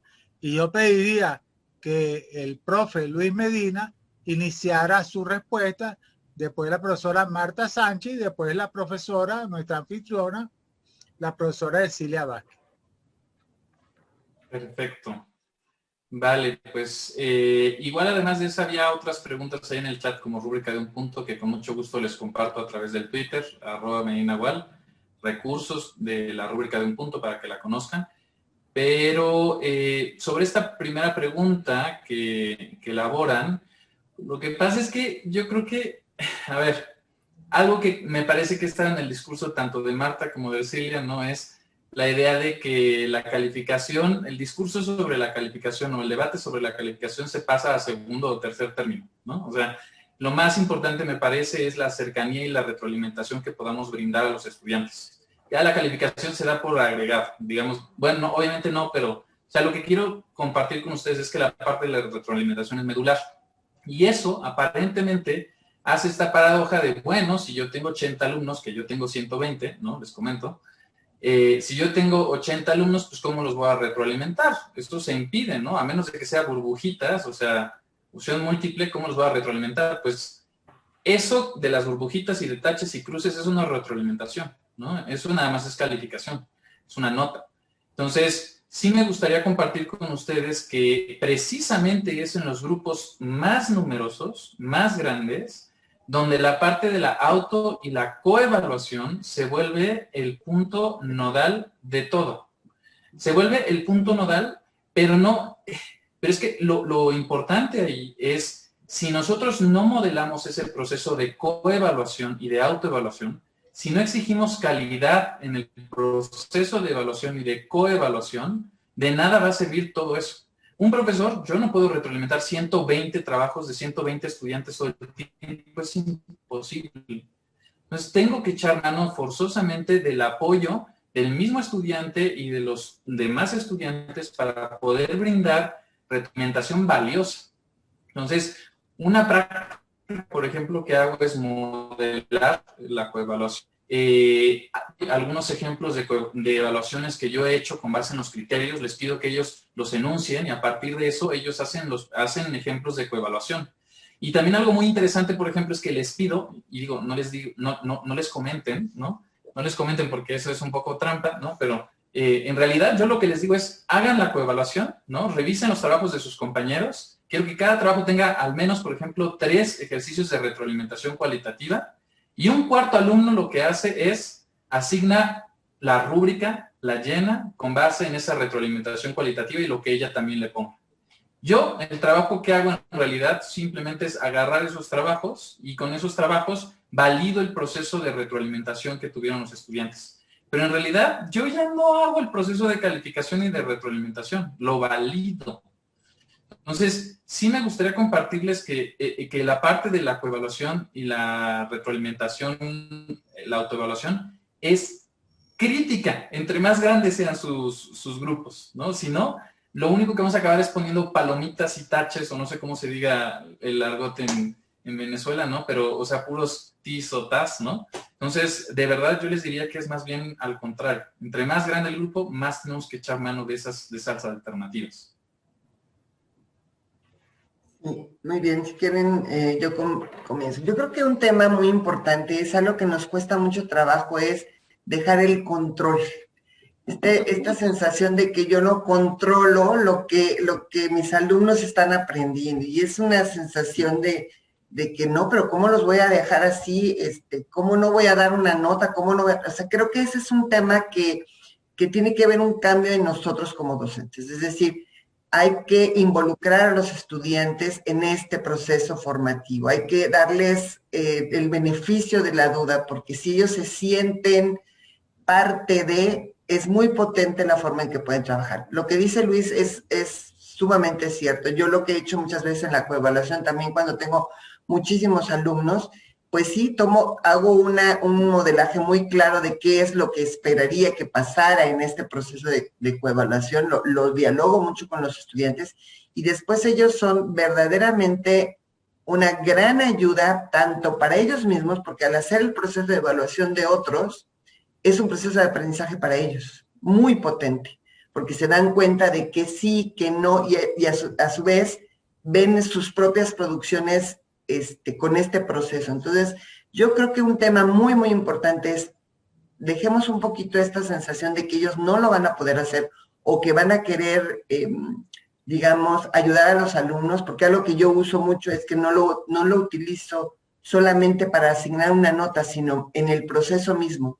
Yo trabajo mucho proyectos, entonces en el proyecto, en diferentes momentos del proyecto, hago estas coevaluaciones que son sumamente potentes y no lo ligo directamente a la nota. Después hago una recuperación de todo el proceso y hay unos criterios de evaluación específicos para asignar una nota. Pero todo el proceso formativo, el tema de apoyarnos en los estudiantes, darles ese poder de de decir lo que piensan a partir de ciertos criterios, es sumamente interesante cómo terminan aprendiendo ellos mismos de este proceso. Entonces, yo pues por eso les comento, y creo que tiene razón Luis en decir, entre más grandes es cuando más necesitamos el apoyo de todo el equipo, porque además recuerden que en los procesos de aprendizaje, los grupos somos todos, estamos es el profesor y todos los alumnos, y la potencia entre lo que decimos y lo que construimos nos hace aprender a todos. Entonces yo creo que ese es un tema que hay que trabajar mucho como docentes.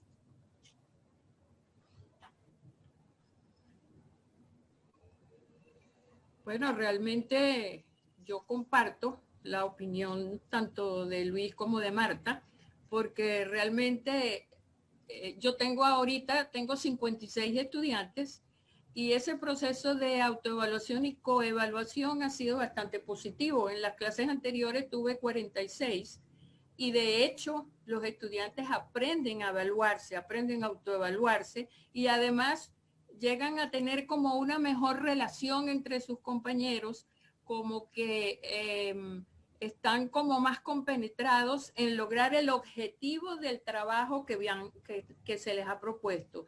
Entonces, es un trabajo colaborativo, aprenden a construir aprendizaje en conjunto, y es eso, tú tienes tus criterios de calificación, pero les has permitido a ellos en el proceso, porque cuando tú tienes muchos alumnos, es dificilísimo que tú vayas a evaluar uno por uno, y en cambio, si le das la oportunidad de trabajar en equipo y que ellos hagan esa coevaluación, ellos aprenden a trabajar juntos, a construir aprendizaje, y además pierden ese miedo de la coevaluación. ¿Cuál es el miedo que existe ahorita con la coevaluación y la autoevaluación? Bueno, que venimos acostumbrados que son procesos que si no se califican, no sirven. Entonces, en la experiencia hemos luchado bastante para que se comprenda que el proceso de autoevaluación y coevaluación no necesariamente tiene que ser que el estudiante me diga, bueno, yo tengo 10, pero no sabe por qué tiene 10, o la coevaluación, que el otro compañero tiene miedo porque entonces este lo va a evaluar mal. No, ellos al trabajar en conjunto y saber que tienen que lograr entre todos una meta, se compenetran más y por supuesto desarrollan mejor su proceso de aprendizaje. Y la nota, dar la nota en grupo o la nota individual, bueno, nos valemos de la coevaluación para determinar cómo es la participación que han tenido, y eso es un elemento que nos ayuda en definitiva inclusive a determinar individualmente a quién le corresponde una calificación distinta al otro, porque son ellos mismos los que han dado la descripción de cómo han llevado a cabo el proceso. En mi caso, inclusive con estas actividades, muchos estudiantes me envían la interacción que tuvieron. Si tú las permites que lo hagan por un wiki, por Google Drive o por otro de esos aspectos, y es más, y por el foro grupal, tú allí te vas dando cuenta individualmente cómo trabajan. Igual, si tú haces un examen con 150 alumnos, tú tienes que corregir 150 exámenes. Entonces, lo que se busca es más bien el apoyo del estudiante en ese proceso de evaluación para su mejoramiento. Me gustaría insistir en este tema porque es un tema que parece ser de importancia capital en la mayoría de los cursos que tienen, que son grupos numerosos. Es necesario poner una calificación para todo el grupo, o es importante poner una distinción entre la participación individual y la participación en un equipo. En algunas instancias es fácil distinguir lo que hace el individuo y lo que hace el grupo. El grupo trata de ganar y obtener aprendizaje y hacer su desempeño colectivo. Pero parece que se nos hace muy difícil distinguir lo que hace cada individuo de lo que hace cada grupo. Por ejemplo, he tenido la experiencia en mis cursos que los estudiantes durante el examen se comunican entre sí y entonces aparentemente aprenden de lo que están diciendo los demás, pero además copian las respuestas unos de otros. Entonces, yo no entiendo cómo distinguir entre el aprendizaje y el dominio individual del aprendizaje y el dominio colectivo. ¿Quisieran ustedes hacer alguna sugerencia de cómo distinguir lo individual de lo colectivo? Claro, a ver. Primero, yo creo que una primera discusión que tenemos que hacer es el producto de lo colectivo.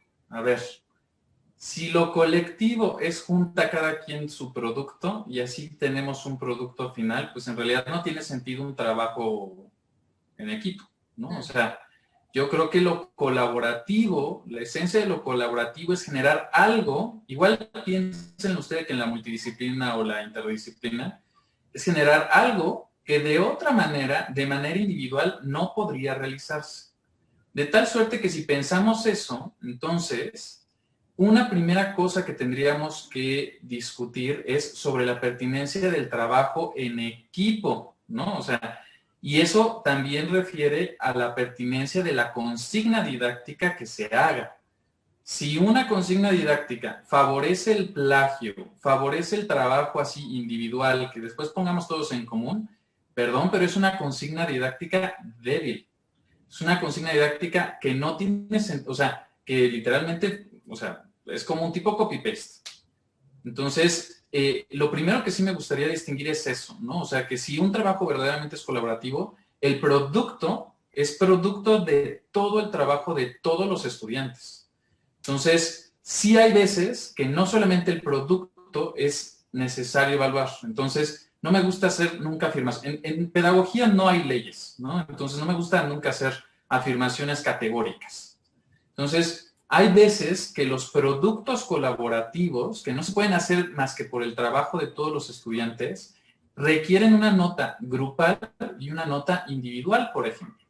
Entonces, hay veces que lo que hago es, esta es la nota grupal y a cada estudiante le pido también un producto individual, por ejemplo, ¿no? Entonces, tiene un componente individual y tiene un componente grupal. Y el componente individual generalmente alude al proceso de reflexión acerca de la construcción del aprendizaje. Y ahí perfectamente uno se da cuenta de si el alumno estuvo o no estuvo involucrado. Entonces, hay veces, o sea, perdón que lo diga así, pero hay veces donde el trabajo colaborativo tiene una sola nota, la del equipo. Hay veces donde me interesa poner una nota para el equipo y una nota particular. Y hay veces donde el trabajo colaborativo en realidad nada más fue poner las piezas del Lego. En ese caso es una calificación individual donde cada estudiante me entrega de manera individual lo que hizo, ¿no? Entonces, yo no podría totalizar así tanto la afirmación, ¿no?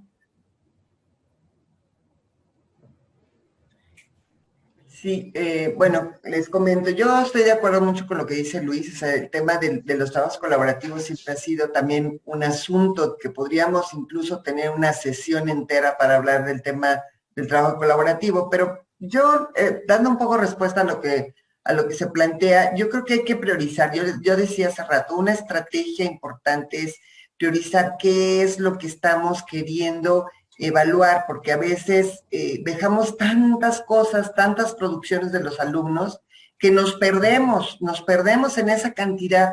Entonces, a veces sentimos que la cantidad es calidad y no es cierto. O sea, hay que priorizar, hay que decir, a ver, ¿qué es lo central? ¿A través de qué cosas específicamente yo me puedo dar cuenta del nivel de avance de los estudiantes? Y entonces tengo que priorizar. Y en ese priorizar, yo hago exactamente lo que plantea Luis, hago un componente, algunas cosas las defino en un trabajo colaborativo y algunos elementos los pongo de un trabajo individual, o sea, cosas que ellos producen, muchas son reflexiones sobre procesos o incluso sobre algunos conceptos que ellos están trabajando dentro del mismo trabajo colaborativo. Y hay veces que definitivamente los trabajos son individuales y eso yo ya sé que como maestra es algo en contra de lo que yo tengo que después retroalimentar, porque si yo dejo un trabajo, algo que yo creo que es central, si yo dejo un trabajo y no lo retroalimento, no sirvió de nada, porque no hay retroalimentación, ya sea que lo haga yo o que lo haga un compañero. Tiene que haber algo que le dé información al estudiante. Y no solamente le da información al estudiante, sino a mí. Entonces, yo diría que hay que encontrar un balance. Es bien difícil dar una receta, como dice Luis, no hay recetas, depende del contexto, depende del grupo, depende de las condiciones. O sea, hay muchas cosas que están implicadas en este proceso. Entonces, hay que encontrar ese balance, pero hay que escoger qué es lo significativo, qué es lo que puedo hacer de forma grupal y qué cosas necesito tener información de forma individual. Y entonces, es complejo, yo sé que no es fácil, pero creo que es un tema que tenemos que cuidar. Y yo quisiera, nada más, para cerrar ahorita esta intervención, una vez yo leí una frase que me parece sumamente interesante que dice que probablemente haya pocas cosas que logren tan significativamente, que toquen tan significativamente al estudiante como una buena retroalimentación. Un alumno que se siente atendido, que sabe que le importa lo que hizo, porque muchas veces dicen, ay, no, voy a entregar cualquier cosa porque al fin y al cabo que el profesor o alguien más lo lee. Si se sienten atendidos, un alumno tiene una gran capacidad de aprendizaje. Entonces, yo plantearía esto que en relación a lo que se está preguntando. Bueno, yo comparto 100% lo que está diciendo Marta, en que tenemos que tener en cuenta qué es lo que vamos a evaluar. Eso es así. La vez pasada, en la conferencia que tuvimos la otra vez, en la anterior, Lice de Gobella decía algo muy importante. Ella decía, no hay ningún instrumento o ninguna estrategia mejor o peor que otra, sino que la mejor estrategia es aquella estrategia que se aplica para evaluar lo que realmente se quiere evaluar. Por eso, entonces, el tener en cuenta qué queremos evaluar es un elemento sumamente importante. Hay trabajos, sí, que tienen que ser cooperativos, y allí la autoevaluación y la coevaluación son fundamentales. Y otros trabajos que, bueno, a lo mejor sí estamos, en momentos necesariamente tenemos que hacer pruebas, porque no quiere decir que vamos a dejar las pruebas no se han olvidado, no se han abandonado. Lo que tenemos es que saber hacer las pruebas, de manera que si estamos evaluando competencias, no vamos a hacer unas pruebas donde estemos evaluando nada más que una serie de contenidos repetitivos y que no me llevan a demostrar lo que el estudiante quiere demostrar. Entonces, bueno, hay situaciones que de verdad son muy relativas, pero de que la retroalimentación es necesaria, y la retroalimentación implica, por supuesto, la evaluación continua y el ayuda al estudiante a aprender. Entonces, el estudiante se ve que es tomado en cuenta, que su punto de vista es considerado y que puede haber un diálogo entre el profesor y el estudiante.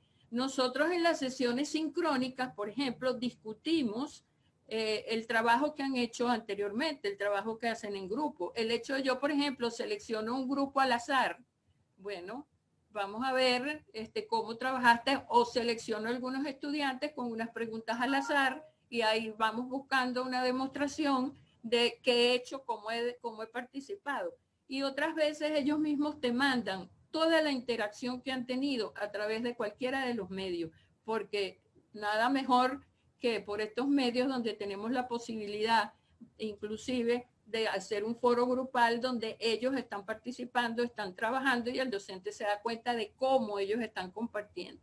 Entonces, yo creo que bueno, eso de saber qué es lo que podemos evaluar individualmente y qué podemos evaluar mediante el trabajo cooperativo, que no es igual, como decía el profesor Medina, que no es igual que al trabajo en equipo. No es lo mismo, yo te doy una parte, tú te das otra y yo te doy otra, los integro y ya está. El trabajo cooperativo me tiene que dar un trabajo integrado y bien conformado. Y en las instrucciones que uno le da a los estudiantes, eso tiene que estar muy claro. Eso tiene que decírselo al estudiante para que lo tenga en cuenta en el momento en que vaya a hacer su trabajo y su coevaluación. Muchas gracias, colega. Un centenar de profesores han estado participando con sus preguntas. No todas las preguntas las hemos podido admitir porque, bueno, son demasiadas preguntas, demasiados comentarios. Y bueno, ha sido una sesión extraordinaria que hemos disfrutado, que hemos aprendido y estoy seguro que hay muchos comentarios que van a surgir después de esta presentación. Quiero entonces invitar al decano para que haga un cierre, porque hemos prometido que queremos hacer un cierre a las 2 horas y para que él haga unas palabras de cierre sobre este tema. Sí, Adelante, decano. excelente. Yo, bueno, lo único que tengo que decir es, digamos, un agradecimiento por el espacio, porque las preguntas, las intervenciones, los comentarios que he ido observando pues a lo largo de las presentaciones dan cuenta de la importancia que tiene el tema. Por lo tanto, esto no, digamos, termina aquí. No podemos decir que con esto nosotros cubrimos precisamente la temática. Por el contrario, yo creo que se está iniciando o se está continuando con un espacio de discusión, de reflexión, que bien nosotros podemos seguir profundizando en esta área, como muy bien han dicho nuestros ponentes, crucial en los procesos de aprendizaje, de enseñanza-aprendizaje. De manera que, bueno, yo, así como lo plantea el profesor Guillermo Llaver, solo recordaría que este seminario que se está grabando, nosotros lo vamos a tener luego en la página de YouTube que tiene el CIDEA, es decir, el Centro de Innovación, Investigación y Desarrollo Académico, tiene una página que permite ver todas estas grabaciones que hemos realizado durante esta semana. De manera que tienen la posibilidad de acceder nuevamente, mirar con detenimiento lo que nos están presentando aquí los ponentes. Bueno, como todo espacio, también tenemos nuestras limitaciones y no podemos quizás responder a todas las inquietudes. He visto por allí que el profesor Luis ha ido respondiendo algunas preguntas, también ha ido ofreciendo algunos espacios, incluso enlaces para que ustedes puedan revisarlos en relación con algunas preguntas que también se hacían pues por allí sobre las rúbricas, ¿no? Entonces creo que eso puede ser útil. Algunos también preguntaban sobre las presentaciones, así como va a estar esto colgado allí en el canal YouTube. También podemos pedirle a los profesores que nos envíen sus presentaciones y nosotros las podemos enviar al correo de los profesores en la UCAP. Eso también es posible. Y bueno, creo que también queda, al menos por parte de nuestra, por parte de la universidad, el compromiso de ir respondiendo a algunos de estos aspectos que tienen que ver ya más con la práctica, esas inquietudes de cómo trabajar con grupos numerosos o cómo abordar este tema de la coevaluación, incluso lo que algunos planteaban por allí, la cultura organizacional, porque también tiene que ver con una manera de cómo la institución también, digamos, apoya estos procesos y genera precisamente la posibilidad de que nosotros vayamos cambiando esa forma de interpretar lo que es también la evaluación. Y creo que ahí, digo, el compromiso es desde el vicerrectorado académico, por supuesto, CIDEA, CEL, es decir, todo lo que de alguna manera estamos involucrados y obviamente comenzando por los profesores, ¿no? De manera que para mí, pues, es un momento muy, muy importante. Nos mantenemos incluso en contacto con el profesor Luis y con Marta. Yo esto no lo he hablado con ellos, pero creo que ahora se está iniciando una relación bien interesante en este aspecto, pues, de la evaluación, que podríamos nosotros conversar y ver de qué otra manera, digamos, continuamos desarrollando algunas cosas más puntuales que se han presentado hoy en estas ponencias. Entonces, bueno, muchas gracias. Creo que si no hay pues algún comentario y pudiéramos decirlo muy breve de alguno de los ponentes, entonces estamos por cerrado este seminario la tarde de hoy. Yo nada más quiero dar las gracias por la invitación y por supuesto me encantará poder compartir con ustedes porque entre más compartamos ideas, más aprendemos juntos. Entonces, muchas gracias a todos y un saludo desde México. Gracias. Igual un saludo desde México, muchísimas gracias por el espacio, también a los colegas, siempre es padre nuestras palabras, disculpen. Siempre es interesante aprender ¿cómo se llama?, de otros colegas y obviamente de los comentarios de los profesores. Entonces yo les dejo nada más como reto que se animen a equivocarse, ¿no? Que si no le cambian, pues equivóquense. Eso está padre, ¿vale? Muy bien. Muchas gracias. Muy bien. Bueno, muchas gracias a todos por su participación. Y bueno, espero que sigamos reuniéndonos y sigamos aprendiendo todos juntos, Sí. todos en conjunto, en comunidad. Gracias, Ercilia. Y por Saludos. supuesto, también recordar, Guillermo, que nosotros seguimos dentro de 15 días, tendremos la presentación de 3 profesores, en este caso creo que son del área o de materias institucionales, de emprendimiento. ¿Puedes decir algo más para que los profesores ya de una vez lo anoten en su agenda para dentro de 15 días? Estamos hablando por ahí creo que el 26 de noviembre, por allí. Sí, tenemos dentro de 15 días del área de innovación y emprendimiento. Ya Así le es. iremos comentando y le iremos dando la información. Agradecemos a todo el centenar de profesores que estuvieron presentes hoy en día por haber atendido a este seminario web y a esta encantadora presentación de los profesores invitados y nuestra anfitriona, la profesora Ercilia Vázquez. Muy bien. Muchísimas Muchas gracias, decano. Hasta luego, hasta luego. Buenas tardes. Chao. Placer.